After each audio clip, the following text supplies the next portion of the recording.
SK production first படம் பார்த்துட்டு ஒரு அடுத்த நாள் ஃபோன் பண்றாரு. நாங்கள் ஒன்னதான் படம் பார்த்தோம், அங்கே பேசிட்டாரு. அடுத்த நாள் ஃபோன் பண்றது எனக்கு புரியல, என்னன்னு புரியல.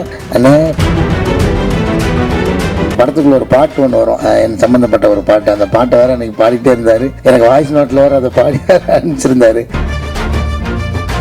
முக்கியமாக நான் நன்றி, ஒரு 4 நன்றி கண்டிப்பாக சொல்லியிருந்தேன். இதில் எஸ்கே ப்ரொடக்ஷன் ஃபர்ஸ்ட்டு படம் பார்த்துட்டு ஒரு அடுத்த நாள் ஃபோன் பண்ணார். ரொம்ப நாள் கழிச்சு ஃபோன் பண்ணுறாரு. ஆனால் படம் பார்த்துட்டாருன்னு நாங்கள் ஒன்றா படம் பார்த்தோம், அங்கே பேசிட்டாரு. அடுத்த நாள் ஃபோன் பண்ணுறது எனக்கு புரியல, என்னன்னு புரியல.